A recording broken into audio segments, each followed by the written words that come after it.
Pisces, so kumusta naman kayo guys? So tingnan natin guys, ano bang inyong love situation? Current situation pagdating sa inyong love life hanggang sa taong 2024, no? So guys, bago tayo mag-start, maraming salamat po sa walang sawang pagsubaybay sa ating love reading. And kung kayo ay bago pa lang sa ating channel, mag-subscribe na po kayo guys. And i-click mo na rin yung ating notification bell para lagi po kayo guys updated sa ating mga bagong uploads. So Pisces, Sun, Moon, Rising, and Venus sign. Ano ang paparating sa yung love life? And ano na din ba yung update? Gabay po sa love life ni Pisces. So guys, meron tayong reproach. So I think guys, medyo parang nakikita ko or nafe-feel ko rito guys sa parang na-feel nyo naman sa isa't isa na blessed naman talaga kayo sa isa't isa nung una, nung nagkakilala kayo. Parang na-feel nyo na blessed ka na nakilala mo siya and mas naging thankful siya guys na nakilala ka niya kasi feeling niya ikaw yung swerte sa kanya. Pero guys, sa nasa-sense ko rito dahil parehas nga kayo ng vibes, I think may mga sitwasyon dito na minsan hindi kayo nagkakaintindihan itong person na to. Okay, so tignan natin Pisces, Sun, Moon, Rising, and Venus sign. Meron tayong message of guidance. So may nakikita ko dito guys, maaaring sumpaan. May nakikita akong hahabol. May maghahabol sa inyo guys. And sa nakikita ko gusto niyan to pa rin. Yung mga pangako, pwedeng ikaw, hoping ka pa rin na maayos, pwedeng siya, hoping pa rin. So, I think, dahil nga same vibes kayo guys, may mga conflict talaga kayo. And may nasa-sense ako guys na may ibang nanunuhol. Parang, may ibang sulsol sa paligid ng person mo. May nag-brainwash. May nagmamanipula. Kung bakit nagiging isa ang direksyon nitong person na to. Okay, so, tingnan natin guys. May nakikita rin ako guys na para bang may misunderstanding kayo ni person. So guys, meron tayong reunion. May nakikita ko guys na umaasa ka or umaasa siya na magkikita pa rin kayo. So I think, ayan, kahit hindi umasa, talagang may pagkikita na mangyayari kasi parang meron kayong pag-uusapan dito or maaring siguro may naiwang gamit, ganyan, or may ibabalik. May pag-uusap. Message of peace. So, I think, meron kayong pag-uusapan tungkol sa peace of mind. Yung dalawa, pwedeng, ano to guys pwede rin naman na closure to. Okay? So, titingnan pa natin guys kung ano pang ipapakita ng inyong gabay. Yan, gabay pagdating sa inyong love life. Pisces, Sun, Moon, Rising, and Venus sign.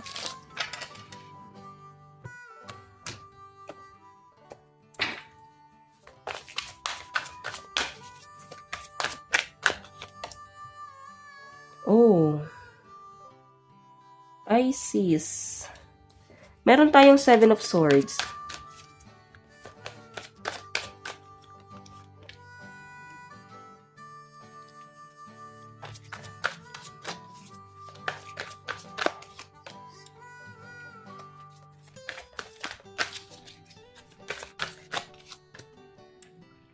May pagtatalo ako nakita rito, guys. Ayan.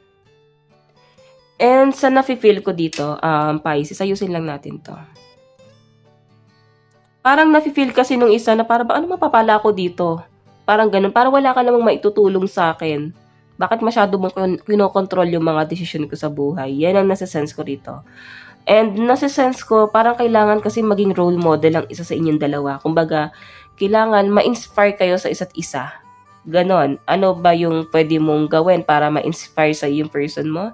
And ano ba yung kailangan gawin ng person mo para ma-inspire ka sa kanya? Kung makikita nyo guys, 7 of Swords, maaaring, ang nafe-feel ko rito, medyo, para bang pinagnanakawan, ginagamit, sinasamantala, ayun nga, parang ginagamit kasi may nabe-benefits, okay? Or pwedeng nagbibigay kasi yung isa. Kumbaga, trabaho ng trabaho yung isa, pundar ng pundar yung isa, tapos yung isa, galit lang ng galit, para bang, eto ginagawa ang lahat ng isa, ginagawa niya yung lahat para sa sa relationship na to. Ginagawa niya ang lahat para makuha yung stability. Tapos yung isa wala naman guys napupunta, parang masyado pang minomostra yung mga galaw nitong isa. Okay? Para bang nafe-feel nung isa na para bang puro ka lang happy-happy, puro ka lang celebration, parang nawawala ka sa focus. So I think medyo naging controlling to relationship na to. Or pwedeng na-feel nung isa na para bang nabago yung pananaw or plano nyo parehas, guys. Pwedeng ang laki ng pagbabago. Okay, siguro na-feel mo na parang ang laki ng pagbabago ng person mo, nawala yung respeto, nawala yung love. Okay, I think wala na guys kasi kung makita mo, 3 of Cups, I think napafall out of love yung isa. Or pwedeng may third party involved. Pwedeng selos lang to guys, pwedeng hindi ma-direct to the point kung ano ba talaga yung kinagagalit, pero may nakita akong ibang involved dito na possible na ito yung dahilan kung bakit nagagalit yung isa. Wala lang siyang matinding ebidensya, pero siguro nafe-feel niya. May mga kinakatakutan guys Okay, so sa nafe-feel ko dito guys, maaaring nafe-feel mo na parang ginamit ka, para bang binasura ka, para bang feeling mo nawalan siya ng respeto sa inyo, Pisces. Or parang bakit ganun ang trato niya sa'yo. Okay? So, titignan natin guys, ano pang ipapakita sa inyong gabay pagdating sa inyong love life. Nakikita ko rito guys na nagpapaka-busy ka, nagpapakahirap ka, lalo na sa inyong career, para maibigay yung pangangailangan ng pamilya. Okay? Gusto mo kasing mai-provide or maging good provider sa relationship niyo ng person mo. Okay, I think ang laki ng pagbabagong nangyayari dito. Okay, love.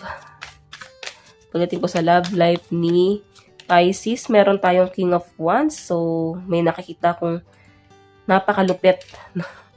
May malupit dito. Or masyadong harsh. Siguro guys, nagbitawan kayo ng masasakit na salita. Yung isa nagpigil lang talaga. Meron tayong 3 of Swords, sobrang nasaktan. The Star. Hindi na napigilan yung bugso ng damdamin, guys. Sa nasa-sense ko rito. Para bang nasagad. Yan ang nakikita ko rito, guys. And napagod. Yun ang nasa-sense ko. May napagod, kaya may umalis. Okay? Sa nasa-sense ko rito, guys, maayos lang to kung isa sa inyo yung mag-o-offer talaga. Kaso yung isa kasi guys, or kung sino man dito yung pinaka nasaktan, yung galit na galit, kung siya mismo mag-o-offer, pwedeng kung mag-o-offer mismo yung person mo, gagawa talaga siya ng paraan, magbibigay siya guys ng assurance pagdating sa relationship niyo, pwedeng maayos pa to. Pero guys, nakikita ko kasi, isa sa inyo ng person mo, moving forward na. Okay, iba na yung plano niya. Maaaring lumalayo na yung isa kasi hindi nakasama sa plano. Hindi nakasama sa plano yung isa. Or pwedeng nafe-feel mo na parang hindi kanya sinasama sa mga plano niya sa buhay. Ayan. Okay, so tingnan pa natin guys, ano pang ipapakita ng inyong gabay pagdating sa inyong love life. So, mensahe sa ng person mo. Meron po tayong I am grateful for the spiritual lesson. I think marami rin siya guys natutunan sa inyo guys. Nagising talaga tong taong to guys. As in natauhan talaga siya guys ng matindi. So nakikita ko ang dami mong naituro sa kanya. Okay, kung ano man yung tinuro mo sa kanya guys, mas naging ano siya, matatag siya, mas napag-isip-isip niya na gawing better yung sarili niya. Or may gawin siyang pagbabago sa buhay niya guys.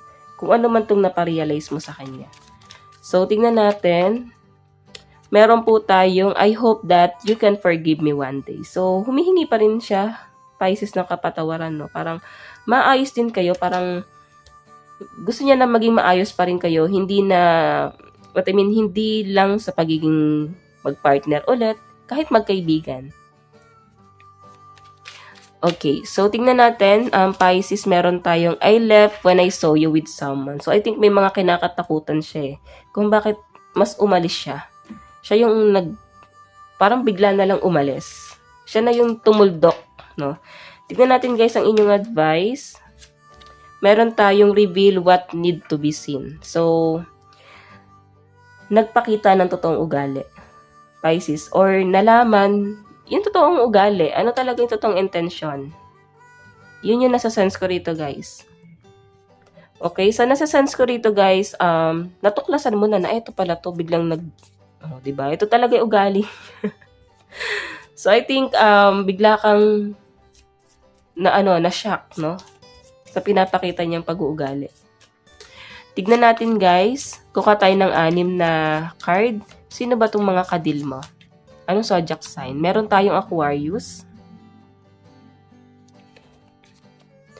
Meron tayong Aries.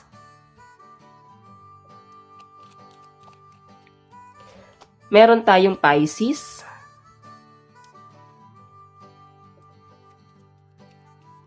Meron tayong Capricorn.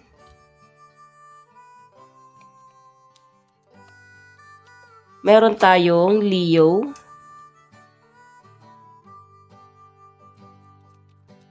Meron tayong Gemini. Okay? So, Pisces, ang mga kadil mo ay Aquarius, Aries, Pisces, Capricorn, Leo, and Gemini. So, Pisces, ito lang naman po ang inyong love reading. Hanggang sa muli, God bless and love you all. Thank you.